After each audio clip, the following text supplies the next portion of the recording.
Bom dia, professora. Bom dia, tudo bom? Tudo e a senhora? Tudo jóia? Vamos lá, né? Vamos esperar os coleguinhas chegarem. Vou mutar aqui, senão vocês vão ficar me ouvindo tomar café.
Pessoal, dá aquela esperadinha até 7h05, mais ou menos, pra gente juntar uma galerinha aqui, daí a gente começa, beleza? Tudo bem.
Bom dia, pessoal.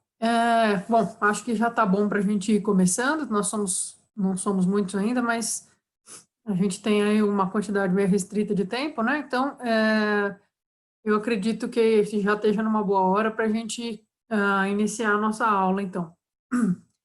Eu pensei da gente começar. Então, a sequência da apostila de vocês é um pouco. Não é muito orgânica para mim, na minha cabeça.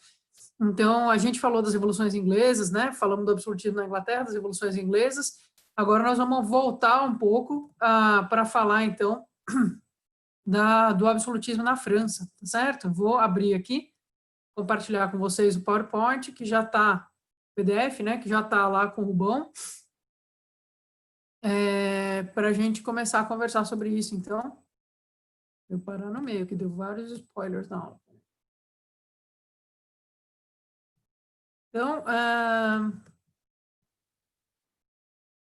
Então, quais são os movimentos que a gente vai ter que fazer na aula de hoje, né? Então, a gente tem que...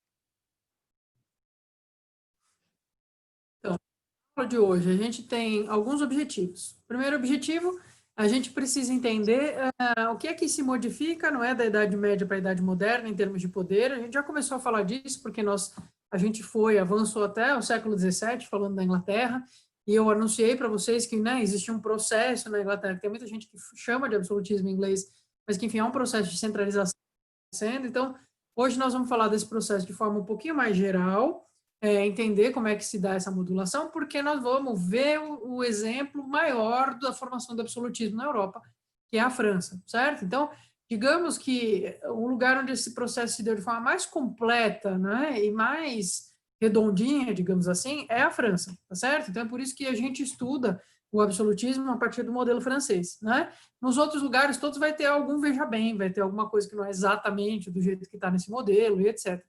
Então, a gente primeiro, nós vamos ver genericamente qual que é esse movimento, então como é que eu saio de um modelo medieval e chego no modelo absolutista, a primeira parte da aula vai ser isso. Quais são as modulações aí que tem que ser feitas, né? Depois, a gente vai passar a entender como é que isso se deu, quais são os elementos que eu tenho que ter para chamar um Estado de Estado moderno, como que eu defino que agora eu tenho uma monarquia nacional e não mais o velho estilo feudal, né? Uma coisa que tem muita incidência no vestibular, isso, que ajuda a gente a organizar a cabeça, tá certo? E aí, uma vez que a gente entenda essa parte, que é uma parte mais teórica, a gente vai falar, então, do que acontece na França especificamente. Daí, é aquela surra de nome que vocês conhecem, data, alguns acontecimentos que são muito importantes, sendo que saibam, não é, que o vestibular tem tendência cada vez menos cobrar esse monte de nome e acontecimento, cada vez mais cobrar os processos em geral, tá certo? Eu sei que vocês estão ainda acordando agora, essa hora, né? Então, essa primeira parte é a parte onde a gente vai estabelecer essas linhas, né, teóricas mais gerais, depois a gente vai observar como é que isso se dá na prática no modelo francês, tá certo? Para fixar. Então, a gente vai construir hoje, digamos assim, não é? Essa cama de onde se estabelece o antigo regime francês, né? Vocês podem imaginar que as nossas próximas aulas, então, vão falar de grandes modificações, né? Então, a gente vai falar, terminando essa matéria, a gente fala da Revolução Industrial, depois vamos falar da Revolução Francesa, certo?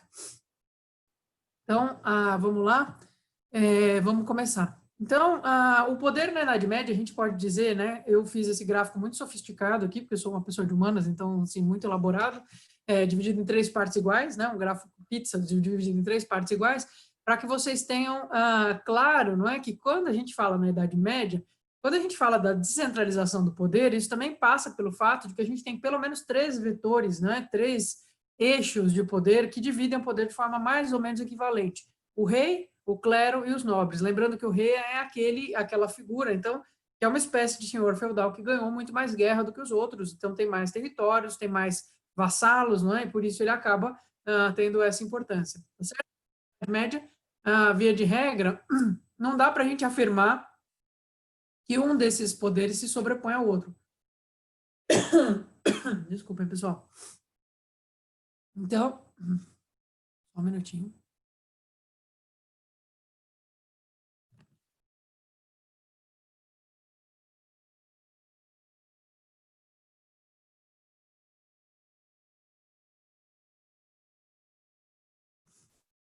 Minha voz resolveu não colaborar hoje de manhã, mas acho que está dando para me escutar, né? Então, acho que são essas mudanças de temperatura. Então, como eu estava dizendo, então a gente vai ter essa divisão, que é uma divisão mais ou menos igual. E aí, quando a gente passa, não é, para a modernidade, a gente vai ter, porque a gente vai falar, não é, de uma passagem da Idade Média para a Idade Moderna, que a gente já conversou, que vai ter a ver com essa retomada importante do comércio e das rotas comerciais, e a retomada importante do comércio e das rotas comerciais vai fazer com que a servidão feudal se enfraqueça, tá certo? Por que ela vai enfraquecer? Porque as pessoas passam a ter outras opções que não são só exatamente viver preso ao feudo, não é? De repente, você começa a ter outras opções, você pode vender fruta na estrada, você pode ir para aquela cidade que não é tão longe assim, carregar uns barcos, né, que estão trazendo mercadorias. Então, começa a existir outras possibilidades de vida, digamos assim, conforme os ambientes urbanos vão ganhando força, e as rotas comerciais vão passando pelos. Então, esse fim da Idade Média vai marcar o momento, então, em que a servidão feudal vai perdendo força, não é? E, ao contrário, quem vai surgir e vai ganhar força são as classes mercantis, que eu estou chamando genericamente aqui de burguesia, tá certo? Do ponto de vista histórico, é sempre mais preciso falar em cores e classe mercantis, tá certo? Mas vamos chamar de burguesia, porque o vestibular ainda usa essa nomenclatura, tá? Então, quando a gente fala desse declínio, esse declínio da servidão feudal e a burguesia ganhar força vai trazer duas consequências muito imediatas, tá certo?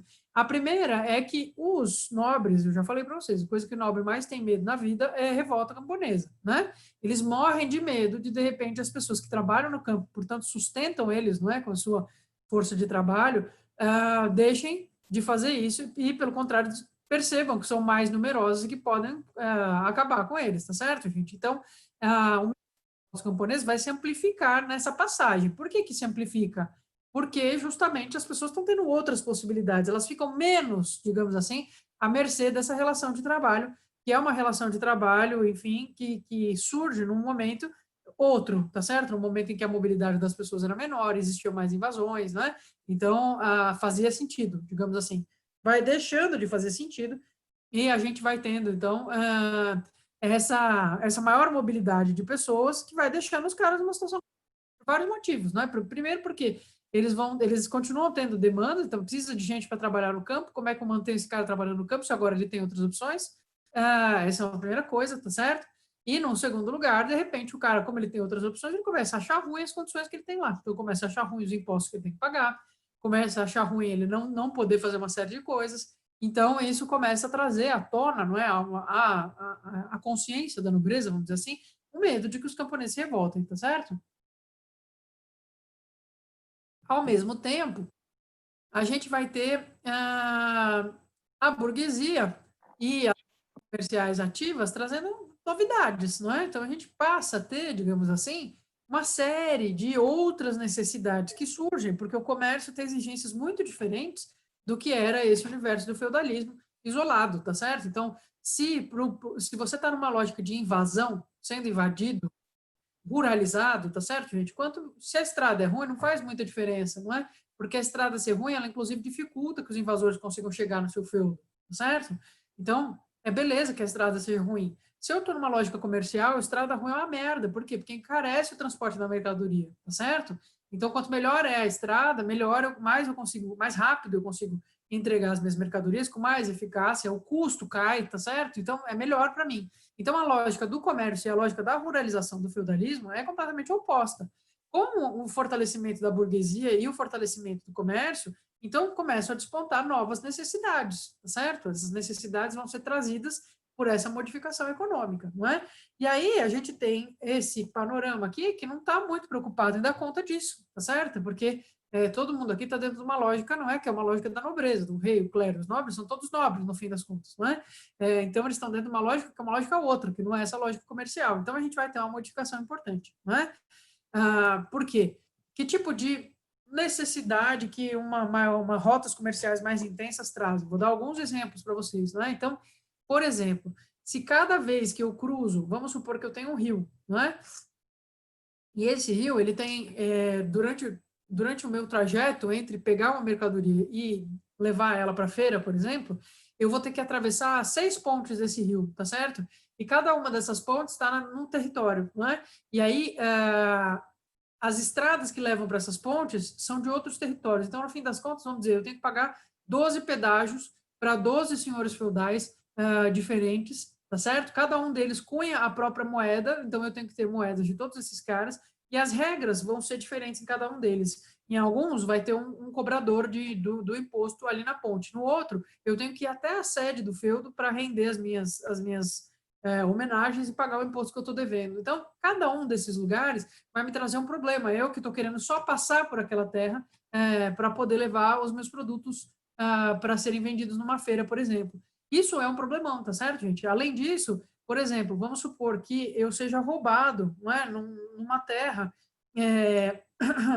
eu entro em perseguição dessas pessoas que me roubaram, e aí a gente acabe se enfrentando e eu acabe matando uma dessas pessoas numa outra terra. Então, o roubo aconteceu na terra de um conde e o assassinato acontece na terra de um duque. E aí eu estou sujeito às duas justiças, porque o duque vai me julgar e o conde vai me julgar, e eles são, cada um desempenha mais ou menos como a justiça se dá no seu território. Então, todas essas coisas, elas dificultam a vida de quem está querendo circular. Elas funcionam muito bem para quem está isolado, mas para quem está querendo circular, elas complicam muito. Então, um pouco o que vai acontecer com o surgimento da modernidade é que a gente vai ter uma maior centralização na figura do rei para que a gente resolva essas heterogeneidades que atrapalham os negócios, tá certo? Então, na figura do rei, a gente pode dizer que o Estado moderno ele vai surgir com o fortalecimento dos reis, tá certo? Isso nos diversos lugares, então isso vai acontecer na Inglaterra, vai acontecer na França, vai acontecer na Espanha, vai acontecer em Portugal, não é? Vai acontecer na região da Áustria também, de alguma maneira, mais ou menos, porque daí lá a gente tem o Sacro Império Romano Germânico, a gente já viu que é um pouquinho diferente, né? Mas, enfim, a gente vai ter, então, essa centralização, essa tendência de centralização na figura do rei, justamente para que ele possa impor num território maior, não é? Essa padronização que interessa para o comércio. Padronizar imposto, padronizar moeda, não é? Padronizar as regras da justiça, tá certo? Para que eu saiba com o que eu estou lidando, conforme eu estou atravessando territórios para poder vender as minhas coisas, não é? Tudo isso são necessidades que surgem com as modificações econômicas, percebe? Então, o rei vai ganhar força porque também o rei está dando vazão, não é, a uma necessidade dessa nova classe social, não é, que está ganhando força, não é? Lembrando a vocês que, dependendo da região que a gente está, temos muitos nobres que vão aderir minimamente aí às atividades comerciais, não é? Então, não é só a burguesia que ganha com isso, tá certo, gente? De qualquer forma, os nobres, em geral, eles não vão participar do comércio em si, mas normalmente eles vão produzir para as redes comerciais. A gente já conversou um pouco sobre isso quando falamos da Inglaterra, eu falei para vocês, não é? Brevemente, que os cercamentos, a gente vai ver isso de novo, né, na aula de Revolução Industrial, mas que os processos, não é, de cercamentos das terras vão se dar, porque esses nobres querem rebanhos para poder vender lã, não é, para no fundo alimentar as redes comerciais de venda de tecidos, tá certo, gente? Então, eles acabam participando de alguma maneira também dessa retomada, dessa importância do comércio, só que eles não vão ser os caras que vão vender na prática, né? Os caras que estão lá comercializando tecido, madeira, enfim, em todas essas coisas, tá certo? Enfim, o que vai acontecer, então, é que esse eixo que estava, vamos dizer, o gráfico pizza, que estava divididinho em 3 partes mais ou menos iguais ali, ele vai se deslocar na direção do rei, e o rei vai ganhar força na modernidade, tá certo? Então, se o tipo de... as relações políticas na Idade Média são relações descentralizadas, divididas entre aqueles 3 setores, na modernidade, a gente vai ter uma tendência, então, à concentração no poder do rei, sendo que o auge desse processo é o processo que nos interessa hoje, que é o processo do absolutismo francês, tá certo? Né? O modelo em que isso vai acontecer de forma mais intensa e mais bem acabada, tá certo? Agora, esse slidezinho aqui, ele tem algumas questões para a gente entender, não é? Vocês certamente viram já as características do capitalismo mercantil, tá certo? Então, o mercantilismo é uma coisa que vocês estudam em história do Brasil, em geral, né? Também vem geografia, então é uma coisa que vocês veem em diversos momentos do curso de vocês. Tanto que a apostila de história nem para explicar direito o que é o mercantilismo, né? Ou seja, como é que vão se dar essas relações comerciais, elas vão se dar dentro de qual lógica, não é? Mas, só para a gente retomar, uma das coisas que vai ser importante da gente entender, e tem tudo a ver com esse processo de centralização na mão do rei, é que, quando a gente fala da maneira como essas relações comerciais vão se dar, elas não vão se dar de forma completamente livre, tá certo? Por quê? Porque assim que a gente começa a ter a centralização do poder na mão do rei, a gente vai ter uma aliança formada entre o rei e vamos dizer assim, algumas vertentes, algumas tendências de dentro das classes mercantis, algumas famílias que vão conseguir ser mais hábeis nisso, vão se aliar com o rei e vão garantir exclusividade do comércio de certas coisas, não é? Então, a gente chama isso de monopólio, tá certo? Então, quando a gente fala do mercantilismo, nós estamos falando necessariamente, não é, do Estado decidindo quem é que pode comercializar o quê, não é? Então, as pessoas que vêm para o Brasil no começo, lá do mercantilismo português, não é? Vão vir para cá para extrair pau-brasil, não só os portugueses, mas os franceses, também outros povos europeus. E vêm para cá, as pessoas estão aqui extraindo pau-brasil, e levando, não é, em grandes barcos para a Europa para poder fazer pigmento, para atingir roupa em geral, elas estão fazendo isso com autorização das suas respectivas coroas, tá certo, gente? Não é qualquer humano que pode vir, né? Não é qualquer um que tenha dinheiro que pode simplesmente fretar um barco e vir. Tem que ter uma autorização, e essa autorização passa pelo poder do rei, tá certo? Então, a gente tem que entender agora que quando a gente se eu mostrei para vocês um gráfico pizza, não é? Para falar da Idade Média, na modernidade é mais como se a gente tivesse uma balança, não é? Em cada prato da balança, a gente tem a burguesia de um lado, a nobreza do outro, tá certo? E quem está segurando essa balança é o rei. O rei tem que manter equilibrados os interesses desses dois grupos, tá certo? E é isso que ele vai tentar fazer, não é? Ao mesmo tempo, a gente então tem que entender agora, e é esse que é o objetivo desse esqueminha que eu fiz aqui para vocês, não é?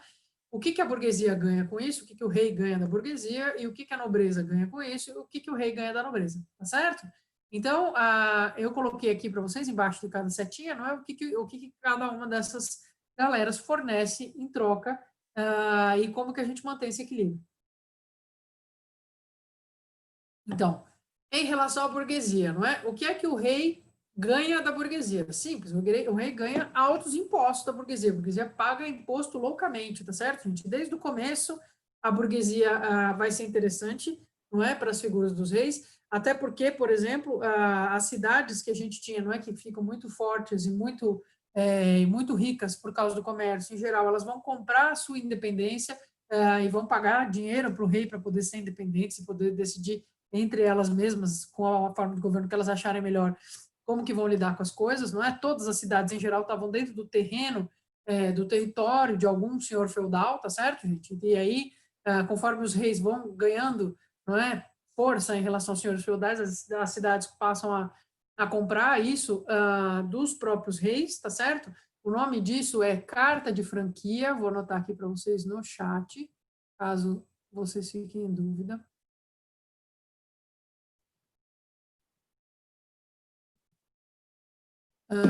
Então, carta de franquia é o nome que a gente dá para um contrato, um acordo em que uma cidade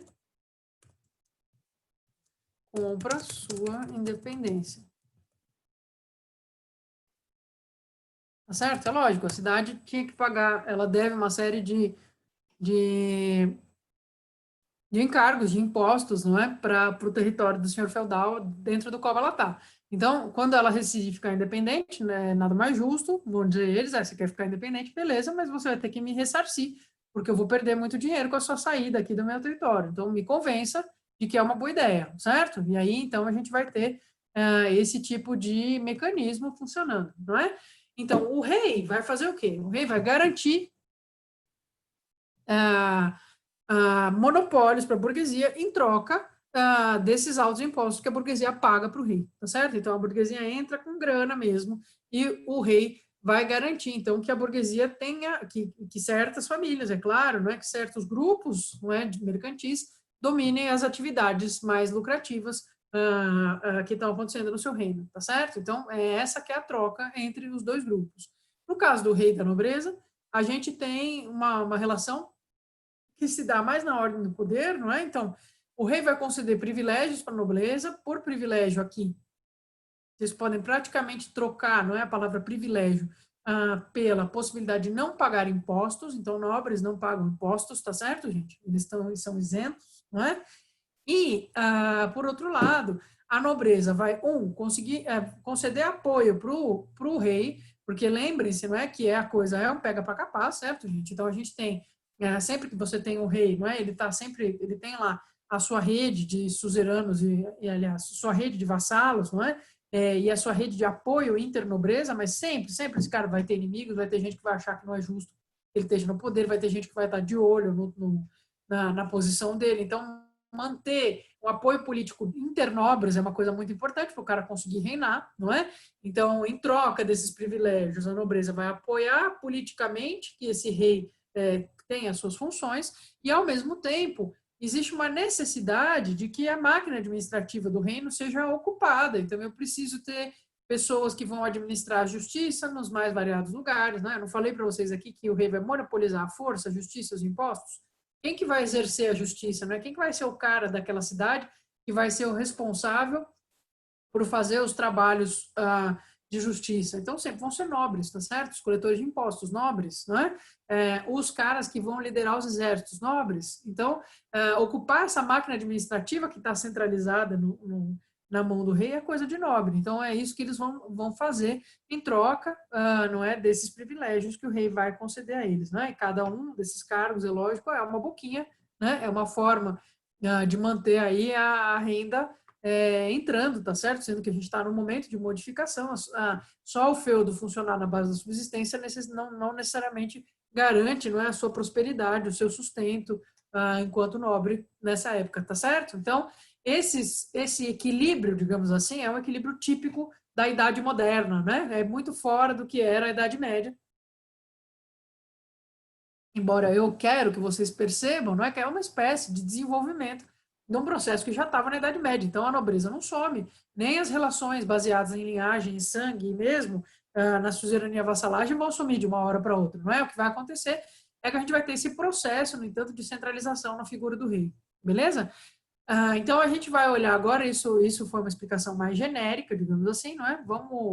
Eu coloquei aqui, então, falando da Europa de forma geral, aqui umas informações um pouco mais específicas do que esse esquemão que a gente acabou de ver, não é? Então, desde o século XII na Europa, a gente vai ter o fortalecimento do poder dos reis em curso, tá certo, gente? Eles estão, então é um processo longo, não é rápido, né?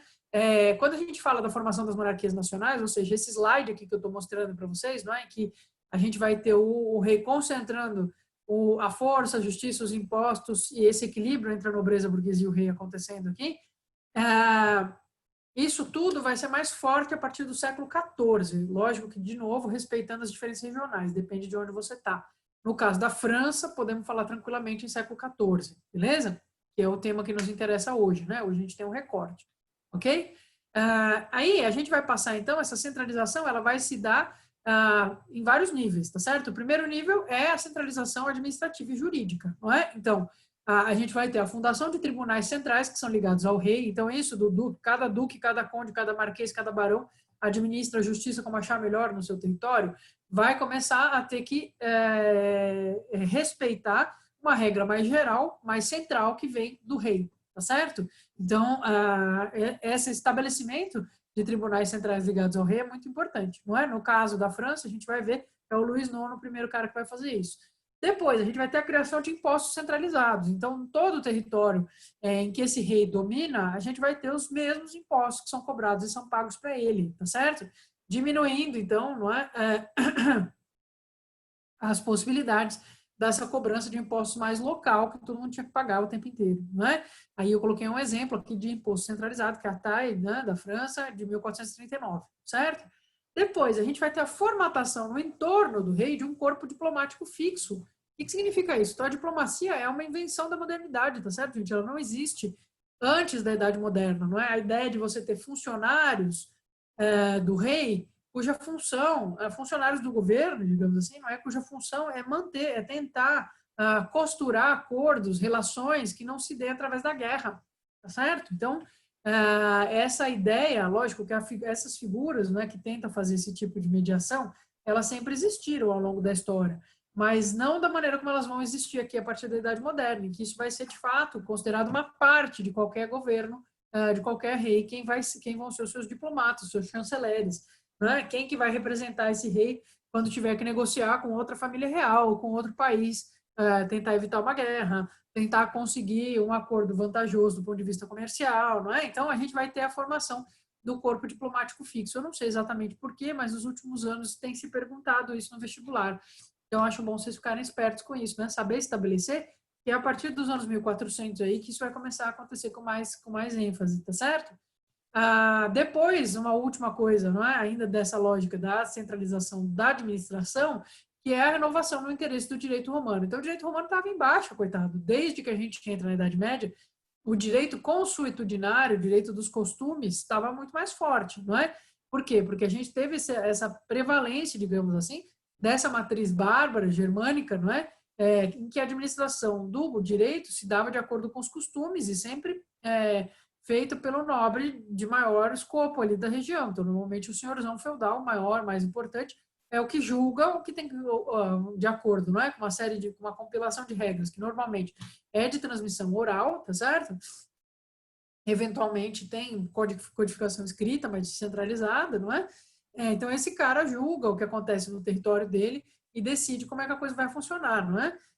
Quando a gente fala desse momento da modernidade, se passa novamente a ter interesse por uma codificação centralizada, escrita, como era a do Império Romano, tá certo? Por quê? Porque justamente nós estamos num processo de centralização do poder, não é? Então, essa é uma outra característica, certo?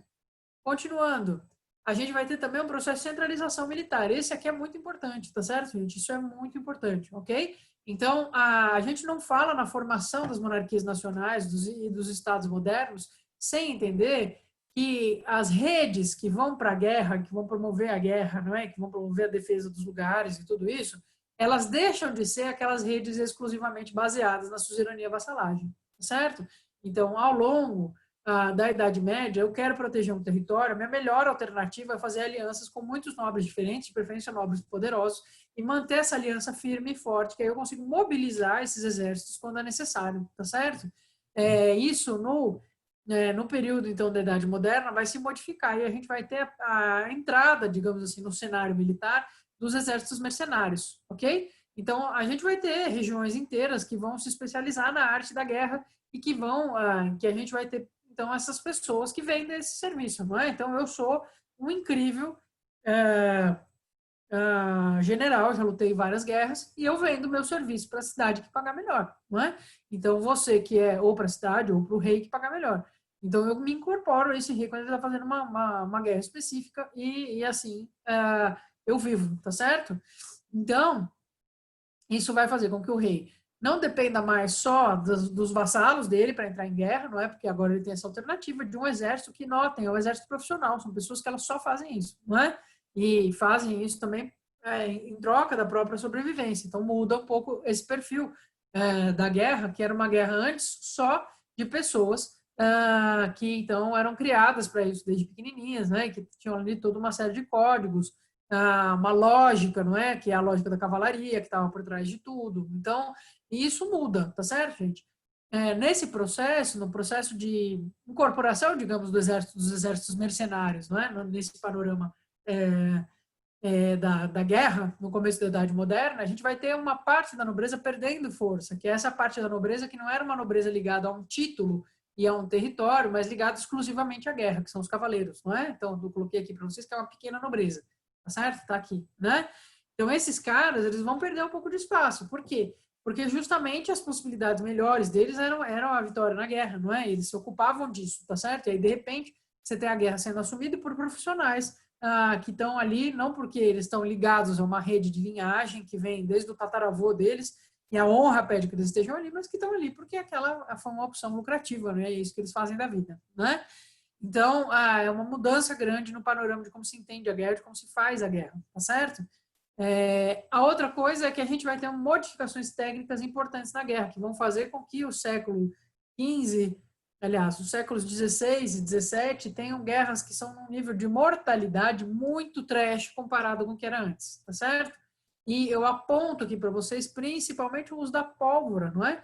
Vocês pensem que os cavaleiros que vêm, não é, da tradição medieval, esses nobres que são treinados para isso desde jovenzinhos, não é? Eles dominam, não é? Então, montar cavalo, lutar com espada, lutar com aquelas grandes lanças, não é? Então, eles têm com armaduras muito pesadas, né? É uma lógica de guerra que não vai bater muito, por exemplo, com o uso, quando você começa a usar pólvora, quando você tem armas, né, que disparam à distância, começa a ter mais importância dos canhões, não é? Então, muda muito a lógica da guerra, tá certo, gente? E aí, essa modificação também é importante para entender por que para os reis vai ser mais negócio, por exemplo, contratar mercenários. Contrata mercenário, o cara já vem com uma galera que sabe ser de infantaria, uma galera que sabe usar pólvora, e aí, então, é negócio para mim. O rei que faz isso, ele fica mais forte, não é? Então, isso é uma coisa também importante, tá certo? Por outro lado, o último fator, digamos assim, desse processo de centralização, que eu acho que é importante que vocês conheçam, é a submissão, então, dos bispos católicos aos reis, não é? Que é um processo, a gente viu lá no gráfico pizza do começo, eu não estava falando só da divisão entre o rei, os nobres e o clero, mas estava falando para vocês também, não é? Aliás, eu não estava falando para vocês só da divisão entre os reis e os nobres, como a gente abordou até aqui, mas o clero também era uma fatia importante. Então, os bispos, eles eram verdadeiros senhores feudais dos seus territórios, não é? Eles tinham muita independência, fazia parte dessa descentralização medieval e certos territórios fossem administrados pelos bispos, tá certo? E é claro que um processo de centralização monárquica nunca vai ser completo se você não consegue manter esses bispos sob controle, não é? E aí, nesse sentido, a gente vai ter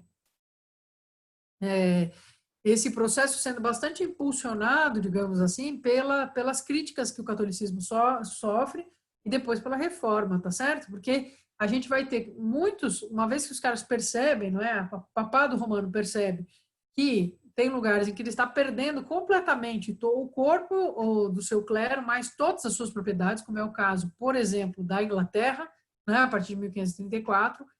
Então, esse é um caso extremo de ruptura entre o rei inglês e o papado romano. Nos outros lugares, o que eles vão fazer é um negócio intermediário, não é? Eles assinam acordos, então, que a gente chama de concordatas, que estão aqui.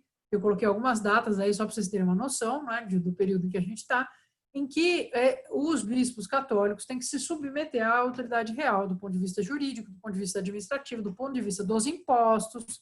Então, vai ficar muito mais limitado quanto que eles podem cobrar da população e como, porque a população vai ter que pagar imposto para o rei, né? Então, todas as questões econômicas, administrativas que os bispos faziam na Idade Média vão deixar de fazer por via desses acordos aqui, tá certo? Então, essa submissão do clero também é uma coisa importante desse processo. Beleza, pessoal? Tudo bem até aqui? Estão vivos ainda? Bom, vou presumir que sim. Então, continuando. Do ponto de vista da história da França, então, a gente vai ter... eu preciso saber esses nomes, professora? Não, não. Eu só quero exemplificar. Isso aqui é só um exemplo, tá certo? Então, vejam como o processo é longo. Eita, tá errado aqui o slide, né? Obviamente não é o ano 12.700, mas o ano 1270. Então, só para vocês terem noção de como é um processo longo, pessoal, estendido no tempo. Então, não é de uma hora para outra que isso acontece, tá certo? Então, a França... do Felipe II. No Felipe II, Felipe Augusto participou das cruzadas, né? Junto com o Ricardo Coração de Leão e tal, da Cruzada dos Reis. Ele vai ser o primeiro a centralizar, justamente por conta do processo das cruzadas, ele centraliza um exército no seu comando, tá certo? Porque ele precisa reunir esse exército para ir para as cruzadas, então ele vai se sobrepor à autoridade de uma série de senhores feudais. Então, a gente tem esse processo de centralização militar, sobre o qual a gente já estava conversando na França, vai acontecer bem precocemente, ali para 1180, entre 1180 e 1200, tá certo? Depois, o Luís IX, que depois vai até virar santo, vai fazer duas outras coisas muito importantes, tá certo? Ele vai, estabelecer uma moeda única no seu território, e dois, vai criar instituições de justiça que fogem do poder feudal. Então, os senhores feudais nessa época, eles continuam detendo a hegemonia de como se faz, como se deixa de fazer as coisas no seu território, mas eles começam a ter que respeitar certas leis que vêm do rei, e as leis que vêm do rei são sempre mais importantes do que as locais. Então, essa sobreposição começa a acontecer já lá nos anos de 1200 e pouquinho, tá certo? Aí, por fim, a gente vai ter o processo da Guerra dos 100 Anos, que é um processo sangrento, muito danoso para a França no primeiro momento, mas que eles vão acabar vencendo, não é? O processo da Guerra dos 100 Anos é também um processo em que a coroa, não é? O reinado se estabelece como um poder ao qual a nobreza e os bispos estão submetidos, tá certo? Porque é muito difícil, exige, não é? Muita articulação, muita centralização conseguir vencer essa guerra. Então, a gente vai ter a Guerra dos 100 Anos coroando esse momento, tá certo?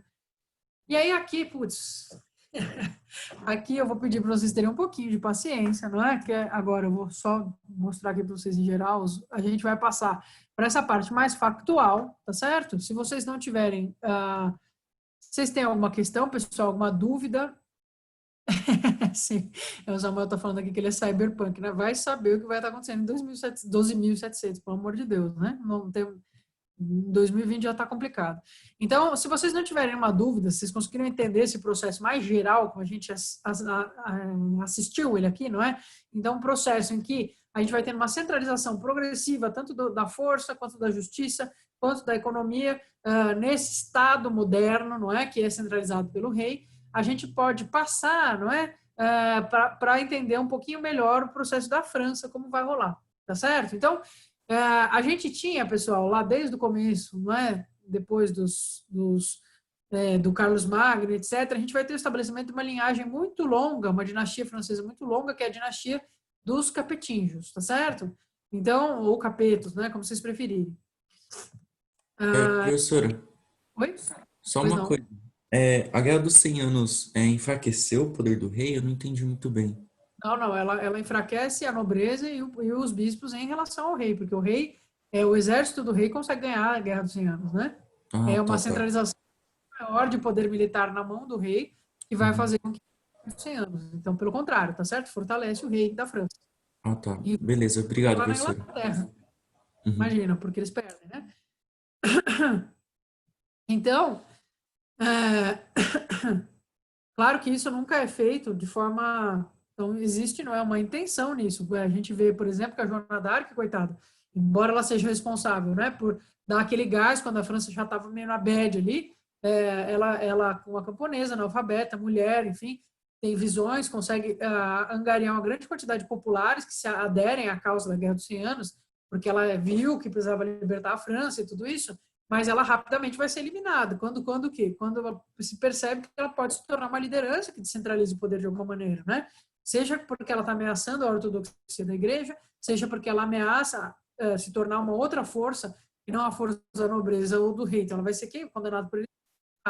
Esse processo, então, é um processo ativo desses caras de concentrar poder, tá certo?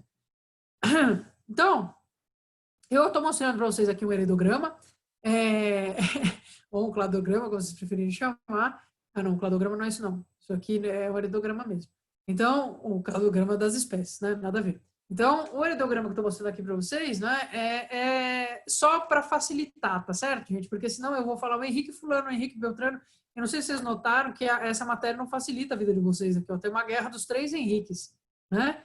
Então, eu fiz esse esquema para fins didáticos. Professora, preciso saber disso? Não, cara, relaxem, tá certo? Não é que você não precisa saber de nada, mas faz muito tempo que o vestibular não cobra isso aqui em específico, te perguntar quem é o Henrique de Valois, quem é o Henrique de Navarro, ou quem é o Henrique de Guise, tá certo? Não é, é uma tendência muito antiga do vestibular essa. Mas eu acho interessante que vocês entendam, porque, no fundo, falar do absolutismo, caras, é entender como é que a gente vai formar a dinastia Bourbon, tá certo? Então, a dinastia Bourbon é a grande dinastia da centralização francesa, tá certo? Que vai construir os reis absolutistas como a gente conhece elas, não é? E aí a gente tem uma passagem para chegar nos Bourbon, que é uma passagem muito importante e que é completamente atribulada, completamente caótica, que é esse slide que eu estou mostrando aqui para vocês, tá certo? Então, eu vou explicar.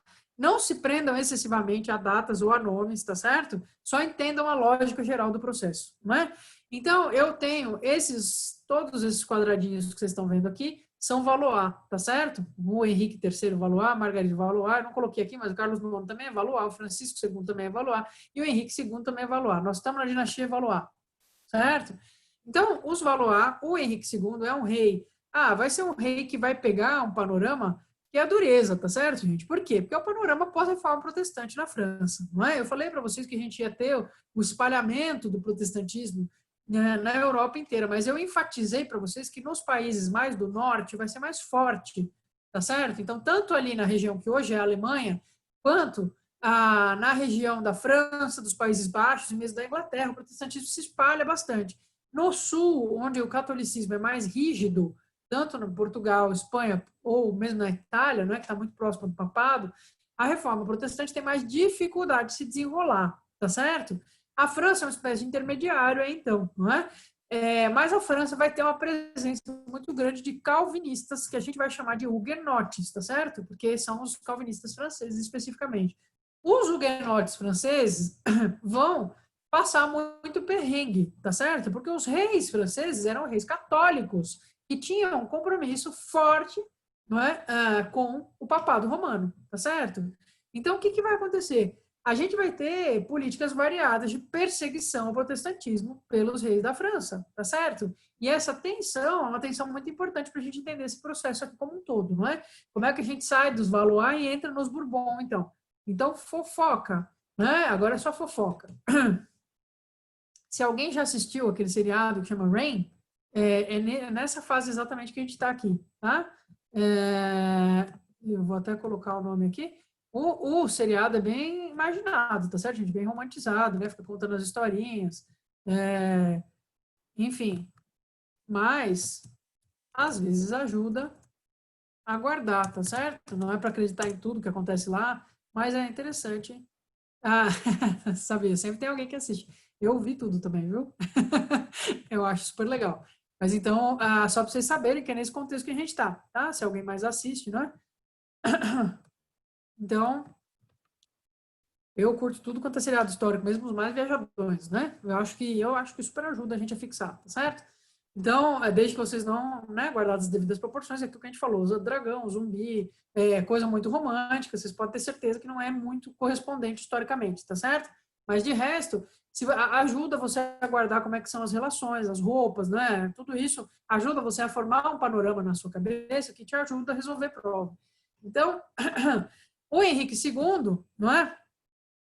Casado com essa figura muito famosa, que é a Catarina de Médici. Notem que ela é uma Médici, ou seja, ela vem diretamente lá daquela família trilhardária de Florença, tá certo, gente? Que nessa altura do campeonato já emplacou não um, mas dois papas, ok? Então esse é o nível dos Médici nessa altura do campeonato, né? Eles não só dominam Florença, como eles conseguiram a hegemonia de uma boa parte da Península Itálica numa época que aquilo era uma zona, era um caos, então eles têm que ser bastante ferozes para conseguir isso, não é?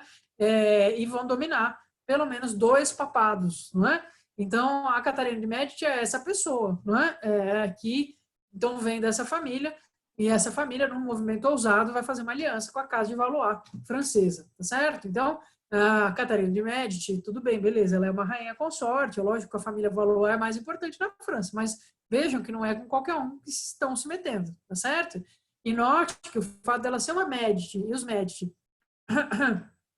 serem papas, não é? Faz com que exista um vínculo forte, não é, dessa casa real aqui com o papado romano, portanto, com o catolicismo, tá certo? O Henrique II estava lá promovendo as perseguições aos protestantes, como sempre, tá certo?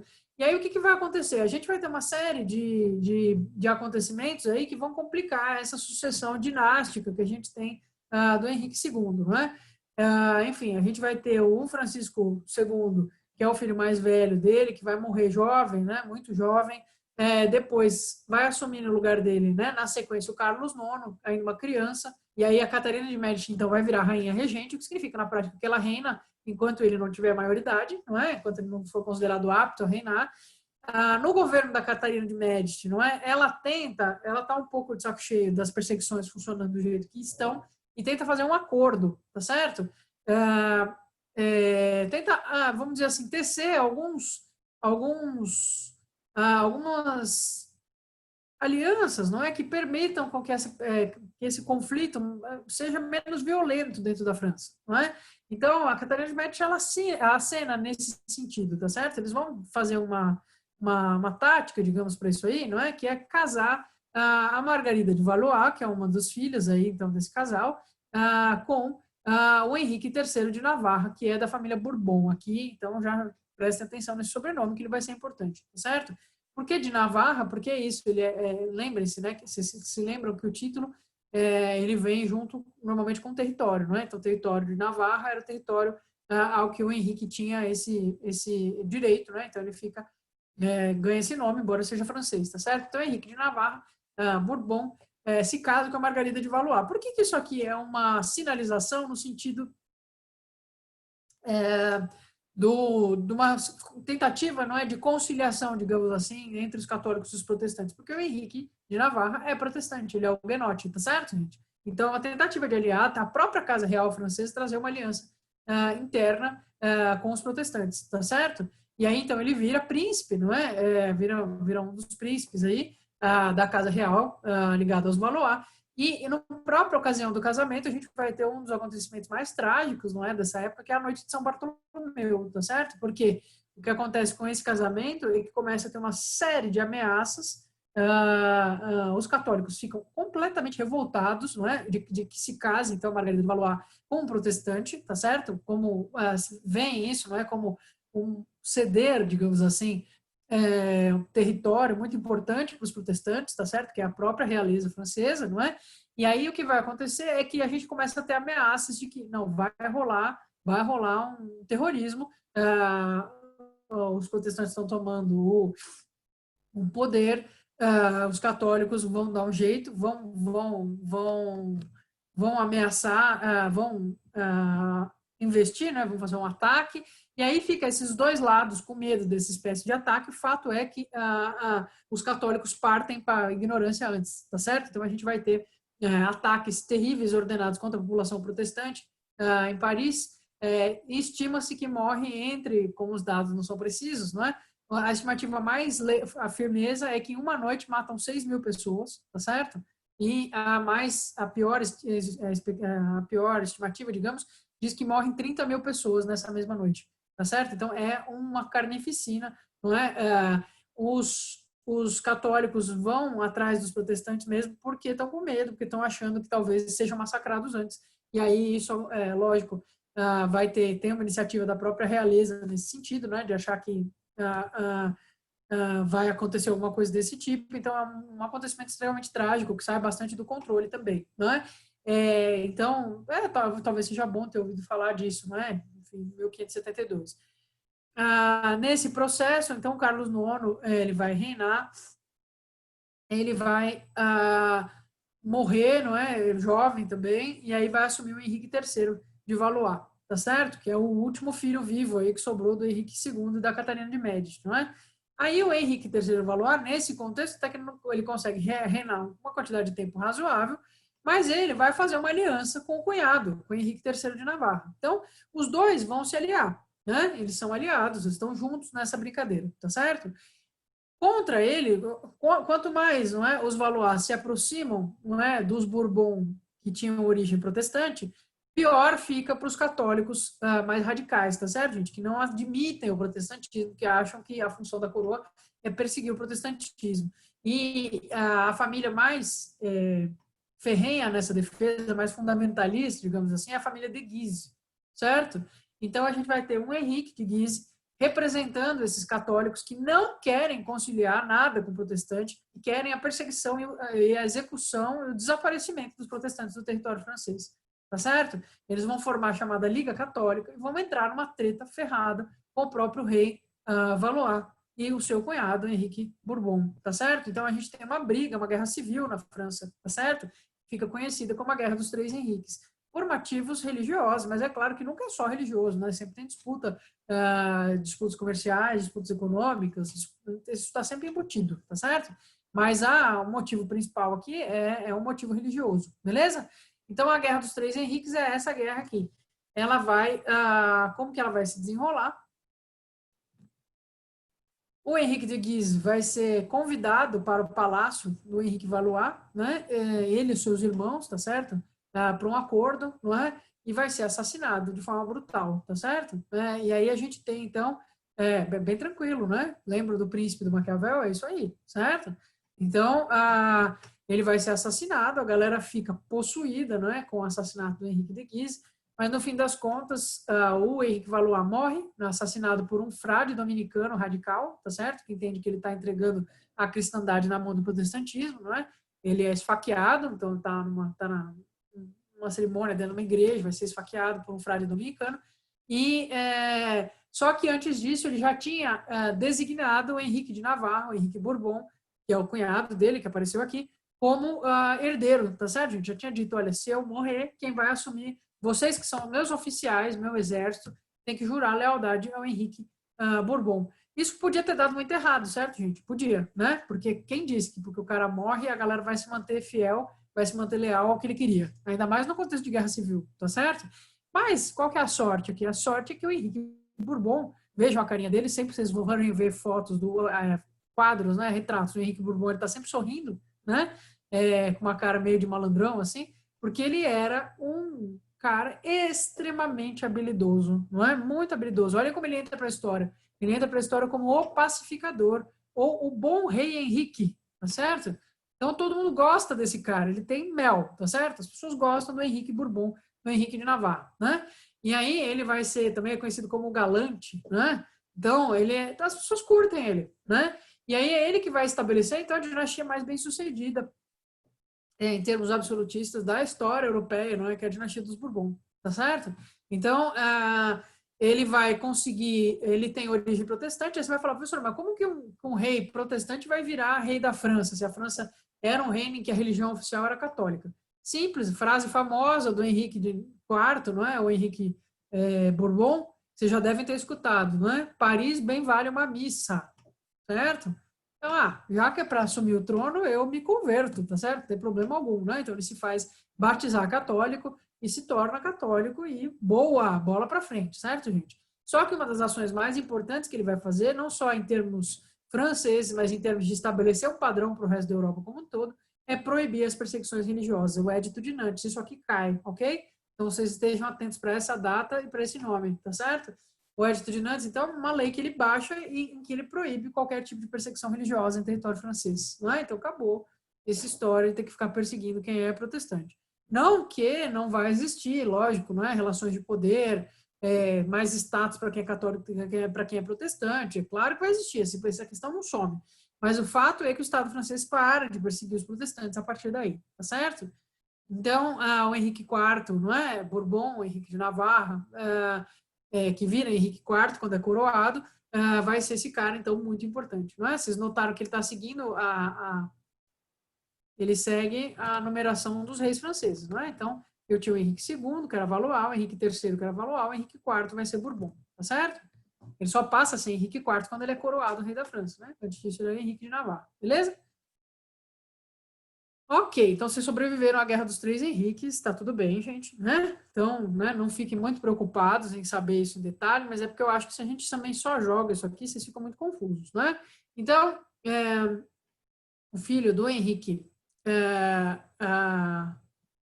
IV vai ser o Luís XIII, tá certo? Aí a gente começa os Luíses franceses, né? Quer dizer, já tinha tido 12 antes, né? Mas os que são mais famosos vêm agora, certo? Então, o Luís XIII, ele começa a ser rei em 1610, quando ele é bem novinho, ele tem 9 anos, não é? O pai dele morre e ele já assume como Delfim, né? Então, é o nome que eles dão na França, tá certo? E aí, lógico, quem vai reinar é a mãe dele, que é, note, Maria de Médici, certo? Então, os Médici não só emplacaram 2 papas, como emplacaram 2 rainhas da França, né? Que não é pouca coisa, tá certo? A gente tem, então, a Maria de Médici, ela vai ser regente, mas a figura de poder mais importante durante essa regência, não é?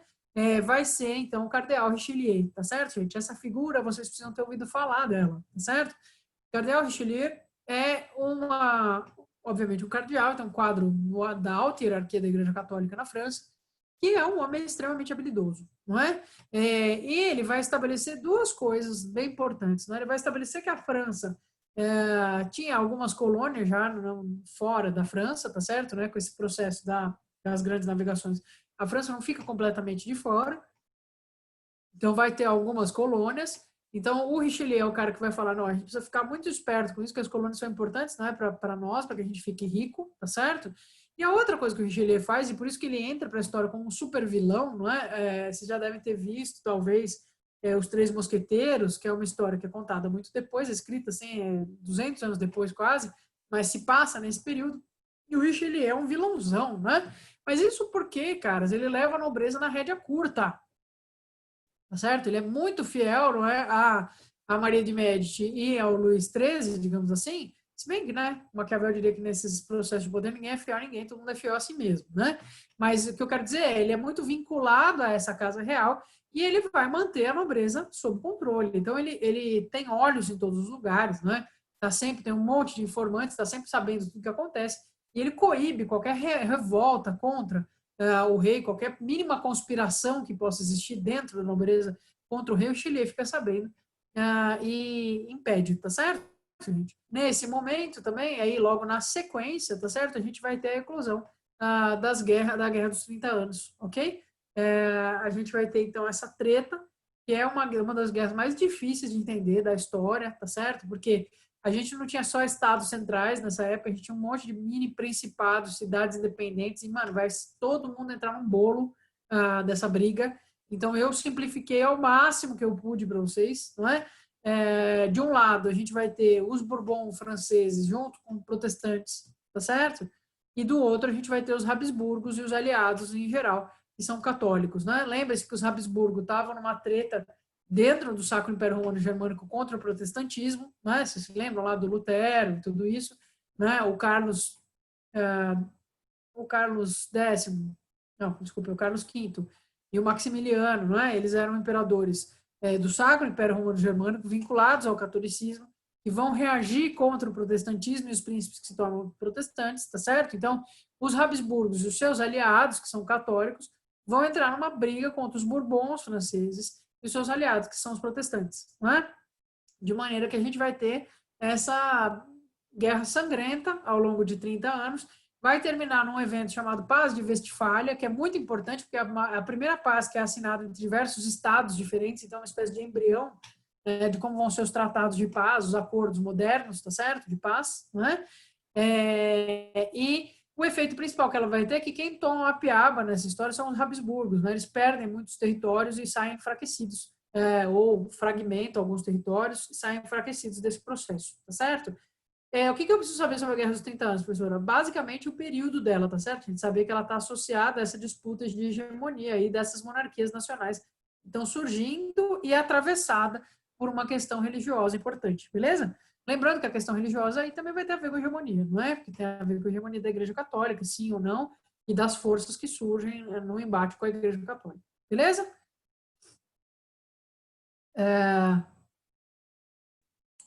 Professora, Pois não.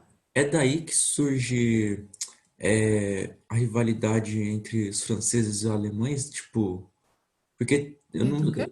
Entre Franceses os e alemães? franceses. Isso, eu sei que, tipo, não é bem consolidado, mas é a partir daí que surge essa rivalidade também? Cara, eu acho que você pode dizer que sim. Eu acho que ela é um embrião importante, né, em certas regiões, principalmente. Você pode imaginar que isso fica pior quanto mais perto é uma coisa da outra, né?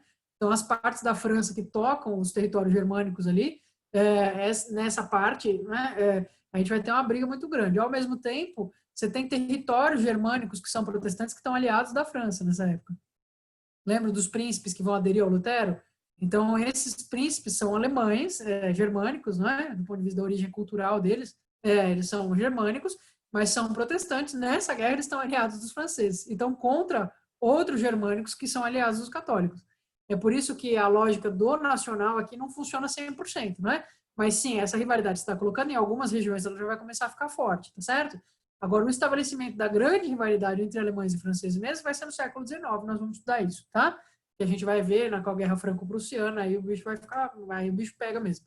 Mas sim, a gente já tem aqui alguma coisa colocada, né? É que o que dificulta a gente entender a Guerra dos 30 Anos, ela é impossível para nós entender, porque é isso, vocês têm que entender que, sei lá, a Lombardia que é um pedaço da Itália, é um reino nessa época, né? E ao mesmo tempo a cidade de Florença é outro reino. E aí eles estão em posições opostas dentro da briga, por exemplo. Né? Então, a gente tem uma dificuldade mesmo aí de entender quem está do lado de quem. Né? Então, é complexo. E outra coisa que ela é feita diversas sequências de batalhas, ela dura 30 anos, mas assim, 2 anos brigando numa determinada região, aí desenrola, aí tem uma pausa, aí estoura outra região, e aí a gente chama isso tudo de guerra de 30 anos. Então ela é uma guerra bem complexa, tá certo? Mas o vestibular, pelo menos nisso, é razoável, né? Eles sabem que não tem cabimento cobrar de vocês um conhecimento profundo sobre isso, então é mais para entender, não é, que as grandes guerras dessa época, elas estão em geral associadas a essas questões, beleza? E já caiu na FUVEST também, justamente perguntas nesse sentido, de desmontar um pouco essa ideia de que é um país contra outro país, né? Mais importante entender que a gente tem hegemonias em disputa aqui, mais do que os países especificamente, né? É porque país formado nessa época mesmo que a gente tem, como a gente conhece, a Portugal, a Espanha, a França e a Inglaterra. O resto é tudo meio bagunça, tá certo? É tudo meio cidade, principado, né? Então, não dá pra gente falar em país mesmo. Bom, e aí a gente chega, então, neste rapaz, que é o Luís XIV, tá certo, gente? Para a gente finalizar aqui a nossa aulinha, o Luís XIV, que é, digamos assim, o modelo, o protótipo do absolutismo, né? O cara que vai conseguir ser muito bem sucedido nesse processo da descentralização do poder. O Luís XIV é até hoje, não é, o soberano que teve o reinado mais longo na história europeia, tá certo? Ele reina 70 anos, né? Porque ele assume, é criancinha ainda, tá certo? Então, vai assumir mais de 70 anos, né? A mãe dele, Ana de Áustria, é a rainha regente, não é? Enquanto a mãe dele, Ana de Áustria, é a rainha regente, a grande força dentro da corte é o cardeal Mazarino. Então, aquela coisa que começou com o cardeal Richelieu não acaba com ele, que vocês notam pelo nome do cardeal Mazarino, que na verdade ele é italiano, não é? Lógico, os franceses vão chamar ele de Mazarin, mas a origem dele é Mazarino, ele é italiano, mas está ali, é importante dentro da corte francesa, tem uma ligação muito próxima com a Ana de Áustria, com o grupo da Ana de Áustria dentro da política, não é? E então o Luís XIV vai crescer, vai se desenvolver e vai se tornar o famigerado Rei Sol, tá certo? Então ele representa um pouco o auge desse processo de centralização do absolutismo, não é? Ele tem a frase famosa, não é? O Estado sou eu, tá certo? Estado sou eu porque ele vai juntar, não é? De maneira bastante, desculpa, de forma bastante eficaz, vai concentrar a justiça, vai concentrar uma série de decisões econômicas, não é? Então a gente tem esse processo aqui no seu auge, tá certo? Então vocês notam, não é, como a estética do antigo regime está presente aqui nesse retrato dele. Então vocês veem que a gente tem uma grande coluna que indica uma arquitetura suntuosa aqui atrás. A gente tem esses tecidos brilhantes, né, veludos, luxuosos, com a flor de lis, que é o símbolo da Casa de França, tá certo? Com esses douramentos por cima, né, esse monte de volume de pano, o sapato de salto, a meia calça, tudo a gente acha esquisito, né? A peruca, tá certo? Então, vocês notam que ele está com o cetro e a coroa aqui, né? E aqui tem a espada, está colocada aqui, está perto da mão dele, mas a gente não consegue nem ver a mão dele pegando a espada de tanta manga que tem aqui, não é? Então, o soberano absolutista é um soberano que indica. Vocês acham que esse cara que tem muita mobilidade com essas vestimentas, pessoal, dê uma olhada. Consegue imaginar ele fazendo um crossfit aí, né? Um parkour, alguma coisa do tipo? Sendo um guerreiro violento? A gente não consegue imaginar essas coisas. Por que não? Porque essa é a lógica mesmo, tá certo? A nobreza dentro do absolutismo, a gente vai conversar sobre isso na aula que a gente for falar sobre os antecedentes da Revolução Francesa, mas a nobreza dentro do absolutismo, ela é absolutamente, a ideia é que ela seja ociosa. O nobre mais importante, não é? É justamente aquele, as roupas, tudo vai indicar que esse cara não precisa se mexer muito, ele tem gente para fazer tudo, tem gente que afivela o sapato dele, não é? Ele tem, essas roupas indicam que ele se desloca pouco, não é? Então, é o luxo máximo do não precisar fazer nada, tá certo? E isso é em contraposição a quem? A gente já conversou sobre isso, não é? Mas em contraposição à burguesia mercantil, que é cada vez mais forte, não é? Então, a burguesia mercantil trabalha, tá certo? Então, se ela trabalha, eu que sou nobre, para me diferenciar dela, vou reforçar cada vez mais que eu não faço droga nenhuma, tá certo? É mais ou menos essa lógica mental. A gente vai ver um vídeo e algumas coisas que ajudam a gente a gravar isso depois, beleza? Mas esse processo É um processo que se estabelece de forma muito intensa, então, no reinado do Luís XIV. Por isso é um nome que vocês precisam conhecer, precisam saber que ele é o Rei Sol, precisam saber que ele aumenta a centralização. Ao mesmo tempo, ele não é nem um pouco bobo, tá certo? Então, ele vai instaurar o que a gente chama de colbertismo, não é? Por causa do ministro dele, que chama Colbert, tá certo? O colbertismo é o nome que a gente dá para o mercantilismo francês, como ele se estabelece só lá. Por quê? Porque é só na França que o mercantilismo vai envolver um investimento, não é, grande em manufaturas de luxo, em navios, tá certo? Então eles vão investir pesadamente nisso. A França hoje não é referência para maquiagem, para moda, para mobiliário, para um monte de coisa, tá certo? E ela já é perfume, né? É uma série de cosméticos, né? Então ela sempre ela se estabelece como referência nisso porque a gente já tem um investimento pesado nessa indústria do luxo, digamos assim, nas manufaturas, não, que vão fazer tapetes, que vão fazer móveis, que vão fazer perucas, que vão fazer roupas, que vão fazer sapatos, acessórios, joias, todas essas coisas chiques, tá certo? O investimento pesado começa durante o reinado do Luís XIV, né? Vejam, lá para 1600 e bolinha, tá certo, gente? Então, é uma tradição muito estabelecida lá. Por quê? Porque a própria nobreza francesa se ocupa disso, não é? Gosta disso e investe nisso, tá certo? As guerras, o Luís XIV vai fazer bastante guerra, o reinado dele é longo, não é? Mas vai fazer várias. Vai guerrear contra a Inglaterra, vai guerrear contra os Países Baixos. Nos dois casos, as guerras contra a Inglaterra e contra os Países Baixos são guerras movidas, não é? Pela disputa, por disputas comerciais, principalmente, tá certo? Então, né, em relação às colônias, em relação à distribuição de produtos. Lembrem-se que a Inglaterra, depois que o nosso amigo Cromwell faz os atos de navegação, ela passa a distribuir todos os seus produtos e os produtos que chegam nela com navios próprios. Quem não está feliz com isso? A Holanda, que fazia toda essa distribuição antes, né? Os Países Baixos estão putos. Então a gente tem essa briga, e aí com o colbertismo, a França vai produzir navio também, então vai entrar na disputa. Então isso vai acabar gerando guerra. E o Luís XIV, sempre que ele pode, faz uma guerra contra o Habsburgo, tá certo? Porque os Habsburgo, como a gente acabou de falar, estão na cola dele ali, não é? Tem muito território Habsburgo fazendo fronteira com o território da França. Então, eles estão sempre numa disputa, né? Vira e mexe, estoura uma guerra ou outra, tá certo? Só para vocês saberem quais são os principais eixos aí de briga desse rei, que é um rei muito importante. E aí, a coisa que o vestibular mais cobra de vocês saberem sobre o Luís XIV, não é? É que o Luís XIV é esse rei, então, que vai construir o Palácio de Versailles, tá certo? Palácio de Versalhes, né? O Palácio de Versalhes é construído, então fica nas arredores de Paris, não é? Justamente para que a corte possa se mudar inteira para lá. Então, todos os nobres, não é, que participam de alguma maneira do governo do rei vão se mudar e vão morar todos juntos, né, nesse grande Big Brother que é o Palácio de Versalhes, tá certo?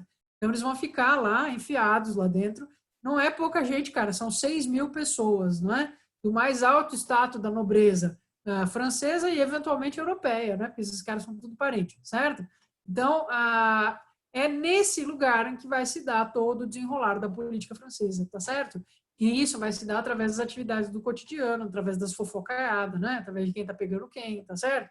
Essas coisas todas é o ambiente da corte, né? Então, é aí que vai se desenvolver com força a etiqueta, que é uma coisa que a gente vai conversar ainda, não é? Mas essa ideia de que tem toda uma codificação muito específica à corte francesa. E a corte francesa, ela vira referência de moda para o resto da Europa inteira, não é? De maneira que era um baita de um estresse. Então, você vai visitar, eu acho que é no Rain mesmo que mostra isso, e isso é bem interessante. Não sei, é um desses seriados que tem uma cena que mostra isso, né? Então, o cara, se é lá um rei de um príncipe, sei lá, da Áustria, tá certo? Tá indo visitar a França. Você fica super estressado em saber qual que é a cor da moda naquela semana, que é a cor que o rei está usando.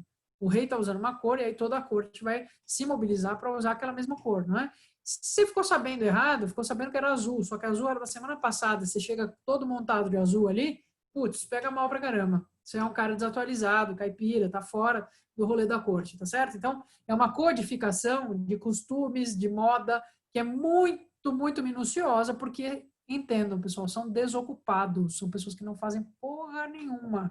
Eles não têm nada para fazer a não ser ficar discutindo a qual que é o tipo de fivela do sapato, o broche, os joguinhos, comer bombons, tomar champanhe, tá certo? É isso que eles fazem na corte. E política, né? E a politicagem toda que vai levar aos assuntos do rei. É claro que o rei, ele não tem como ser tão ocioso assim, tá certo? Por quê? Porque o rei está ocupado decidindo tudo, fazendo absolutamente tudo, não é? Então, ele e as pessoas mais próximas, seus conselhos mais próximos, vão fazer todas as coisas, tá certo? Eu vou mostrar para vocês agora, para a gente finalizar, as imagens, então, de Versalhes, não é? Que é importante que vocês conheçam. Observem, esse aqui é o jardim. Observem como o jardim, a estética, não é? É uma estética do controle humano total, tá certo? Então, existem jardins, por exemplo, vocês devem gostar de alguns jardins que são assim, em que a gente meio que deixa as plantas crescerem e terem a forma que elas têm, não é? E vai combinando essas formas das plantas, não é? Das touceiras das plantas entre si e tal, e forma o jardim, tá certo? O jardim francês, percebam, é todo geometrizado e todo artificial, não é? Muito, para dar bastante trabalho de manutenção mesmo, é para mostrar que esses nobres aqui, eles têm 100 jardineiros só para manter isso aqui, porque tem que manter tudo podado milimetricamente para fazer essas formas, tá certo, gente? E vocês estão vendo, né? E vocês estão vendo aqui, né? Então, isso aqui indica, não é? Indica um, um gosto, não é? Que exige, que tem uma manutenção alta, ao mesmo tempo que é um gosto, não é? Da forma elaborada, da forma distante da natureza, tá certo? Então, né, no antigo regime, como ele vai se estabelecer, no absolutismo, como ele vai se estabelecer, a lógica é que o que é bonito é aquilo que é humano, é aquilo que é feito pelos humanos, e é aquilo que está distante das formas naturais, tá certo? Quanto mais elaborado, quanto mais ornamentado, quanto mais luxuoso, mais bonito, né? Então tem uma apoteose. Aqui vocês estão vendo um pouco o jardim de perto, a quantidade de flores que tem, né? Então vão ser jardins muito floridos, mas assim, tudo muito delimitado, não é? E aqui vocês conseguem ver o interior, né, dessa grande galeria do Palácio de Versalhes, como essa decoração. Isso é uma coisa que não vai começar na França, começa na Itália, na verdade, né? No Barroco, tá certo? Vai se desenvolver na França bastante, porque os reis franceses vão gostar muito disso aqui. Então, eu tenho lustres de cristal super luxuosos, em grande quantidade, imensos, tá certo? A gente é pequenininho aqui, né? Uma pessoa está um pouquinho acima desse nível do dourado aqui. Então, esses lustres imensos, né? Para o lustre ficar bonitão, você tem que colocar velas nele, essas velas têm que ficar sendo substituídas. As velas, elas soltam fumaça, então isso suja o lustre, que é de cristal, então tem que ficar limpando, não é? Então, só imaginem o quão dispendioso é. Depois você tem mármores, você tem douramentos, e daí o que não é mármore, o que não é douramento, são pinturas e esculturas e relevos que são feitos no teto, não é? Então, e aí às vezes o chão também é intensamente decorado. Esse aqui é menos, mas a gente tem partes que o chão inteiro é decorado também. Então, é a apoteose do enfeite, tá certo? O que é bonito no antigo regime? É enfeite, né? É ornamento, tá certo? E só para vocês verem o quarto da Maria Antonieta, então, para ter uma ideia, né? Quando a gente fala de luxo, quando a gente fala de ornamento, do que a gente está falando. Isso aqui é a cama, não é?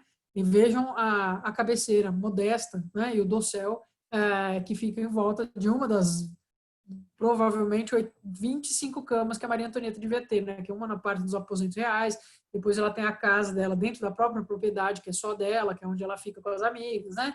Enfim, então vocês têm aqui a cama, vejam que é tudo decorado, isso aqui é tudo douramento mesmo, é tudo folha de ouro aplicada em cima de madeira ou de gesso, não é? Com esses milhares de florzinhas, plantinhas, voltinhas, não é? Espelhos e pinturas, então é uma lógica mesmo da ornamentação, tá certo? Então, espero que ajude vocês a guardar, não é, que ambiente é esse que o absolutismo francês vai construir quando a gente fala do antigo regime, tá certo? Caía cera quente nela, na Maria Antonieta, você está perguntando? Peraí, deixa eu ver. É por causa do lustre, né? Acho que não. Acho que está longe o suficiente. Acho que é o ângulo que engana aqui, mas vai saber. Ela, se bobear, ela tinha um empregado que era só para ficar tirando, né? Só para ficar cuidando disso, tá certo? Então, beleza, pessoal. Então, essa aula é uma aula importante, tá certo? Ela vai estabelecer as bases. Por quê? Porque a Revolução Francesa cai muito. Você não entende a Revolução Francesa, você não entende esse processo, não é, de formação do absolutismo. Então, espero que tenha ficado claro, espero ter conseguido fazer um panorama claro para vocês, não é, desse processo de centralização hierárquica. E se vocês não tiverem nenhuma dúvida, nenhuma questão, a gente encerra por aqui hoje. Nós vamos ter aula de reposição no dia 11, né? Sei que vocês devem estar muito animados com essa perspectiva. E prometo trazer imagens, né, e coisas para a gente dar uma desbaratinada um pouco, para não ficar muito pesado, tá certo? Alguma questão? Alguma coisa? Professora, Diga. quem foi mesmo o cardeal que você tinha mencionado? Eu me perdi nessa parte. São dois, né? O cardeal Mazarin e o cardeal Richelieu. O cardeal Mazarino é do Luís XIV, o cardeal Richelieu é do Luís XIII, tá certo? Eles são figuras da Igreja Católica. Os cardeais estão sempre enfiados lá perto dos reis, tá certo? Porque os reis são reis católicos, não é? Mas esses são cardeais que são muito espertos, obviamente, e que eles ganham muita força porque esses reis assumem pequenos, né? Então, eles têm 8, 9 anos quando eles viram reis. Quem governa? A mãe. E a mãe tem proximidade com esses cardeais. Então, esses cardeais vão acabar assumindo um papel importante dentro da política interna ali da corte, decidindo muita coisa. Tá certo? Essa aqui é a lógica. Beleza. Beleza? Beleza. Valeu, professora. Muito obrigado, hein? Imagina, obrigada eu. Obrigado, Silas, agradeço. Pessoal, então eu deixo vocês por aqui. Já enviei os slides da semana passada de hoje, hoje de manhã para o Rubão, tá certo? Então deve ficar disponível logo para vocês. E a gente conversa então na semana que vem, beleza? Bom descanso, então, até mais, gente. Beleza. Tchau, professora. Obrigado. Tchau, tchau. Até Tchau, mais. Bom Pro. final de Obrigado. semana. Bom fim de semana para vocês também.